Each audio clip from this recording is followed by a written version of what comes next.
Bonjour mesdames, bonjour mesdemoiselles, bonjour messieurs, auditrices et auditeurs de la VDC, bonjour.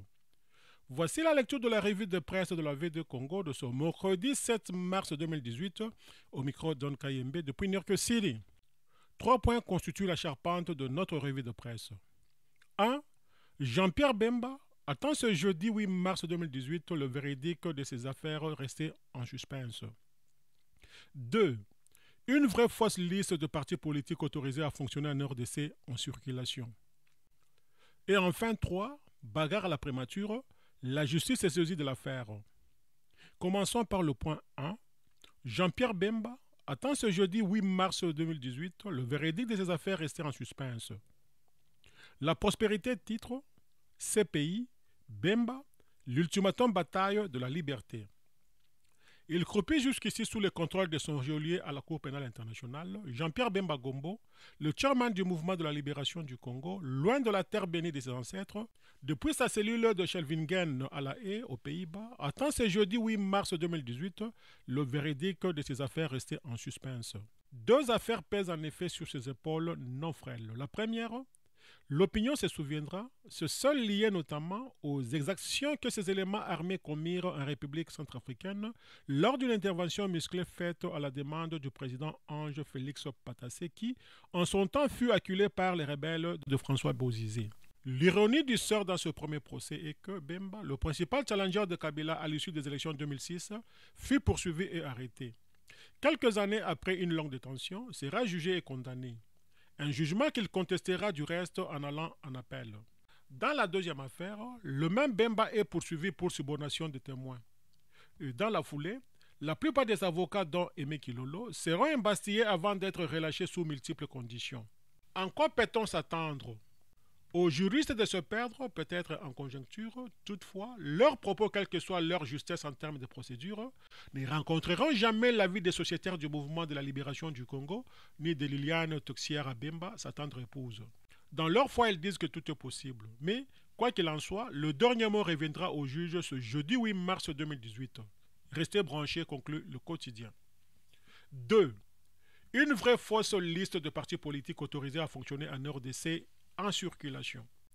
Actualité.cd titre Kabound accuse le pouvoir de vouloir liquider l'UDPS pour asseoir sa dictature. L'Union pour la démocratie et le progrès social, UDPS en sigle, a réagi à la circulation sur les réseaux sociaux depuis le lundi 5 mars dernier d'une liste de partis politiques autorisés à fonctionner. Malgré le démenti du ministère de l'Intérieur sur l'authenticité des documents, l'UDPS estime qu'il s'agit d'une tentative qui vise à concrétiser un plan du pouvoir qui constitue à liquider le parti de Etienne Tshisekedi et rappelle que l'UDPS a été créé depuis 1991 et reconnu comme l'UDPS Tshisekedi à la suite de la signature de l'accord global et inclusif. L'UDPS n'est pas surprise de constater que cette démarche rentre dans le plan machiavélique concocté de longue date par le service secret du pouvoir en place en vue de liquider ce patrimoine national. Malgré les démentis évasifs du vice-ministre de l'Intérieur Basile Olongo, connaissant les mœurs politiques congolaises caractérisées par l'impudence, ces genres de ballons d'essai sont légion.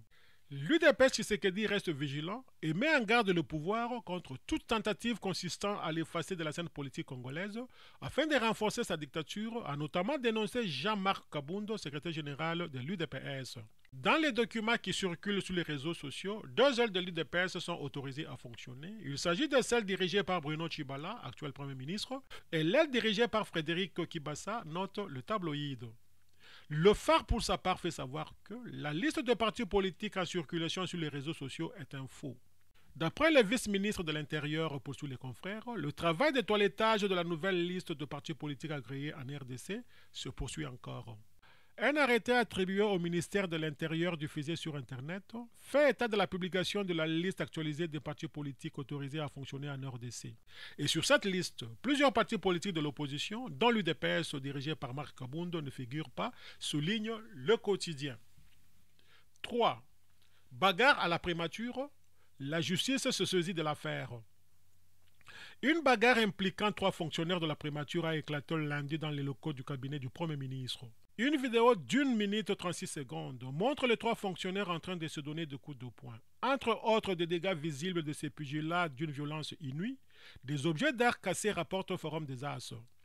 Partagée sur les réseaux sociaux, la vidéo a fait le buzz et suscité le moins dans l'opinion, et les 3 personnes impliquées dans cette bagarre sont entendues par la justice depuis mardi, renseigne le quotidien, expliquant que depuis l'étranger où il se trouve, le Premier ministre en colère a accepté à mettre à la disposition de la justice ces 3 collaborateurs mis en cause dans cette partie de boxe qui sort de l'ordinaire.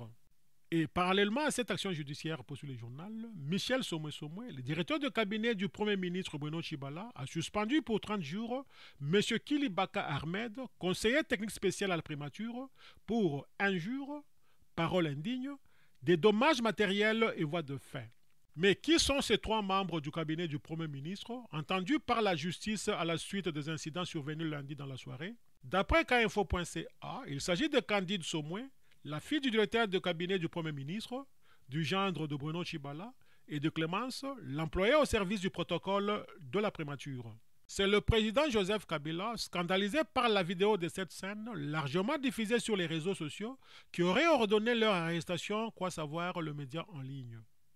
Les directeurs du cabinet du Premier ministre Michel Somé figurent également parmi les personnes interpellées sur ordre du chef de l'État congolais, selon Politico.cd. Quelle est l'origine de l'incident? À la base de cette altercation, un conseiller, également gendre du Premier ministre, a été conduit par les directeurs du cabinet alors qu'il venait réclamer la signature de son ordre de mission et tout ce qui va avec, c'est-à-dire le frais de voyage, explique pour sa part le potentiel. Mais content de ne pas trouver gain de cause, le conseiller s'en est pris au directeur du cabinet du chef du gouvernement avant d'être jeté dehors, pendant qu'un autre membre du cabinet immortalisait la scène, relate le tabloïd, avant de déplorer le fait que la primature ait vécu une scène comme on en voit tous les jours dans les bistrots de Kinshasa entre les personnes sous l'effet de l'alcool. Pour Scoop RDC.net, cette bagarre filmée à la primature prouve que le Premier ministre Bruno Tshibala est dépassé par la gestion des affaires de l'État. Bien plus, souligne les sites d'information, il s'agit là également de la preuve d'une médiocrité criante qui règne au sein de la primature depuis l'arrivée de Bruno Tshibala aux affaires. Fidèles auditrices et auditeurs de la VDC, merci pour votre aimable attention. C'était votre humble serviteur Don Kayembe depuis New York City pour le compte de la radio-télévision en ligne La Voix de la démocratie congolaise au panorama d'Afrique. À demain.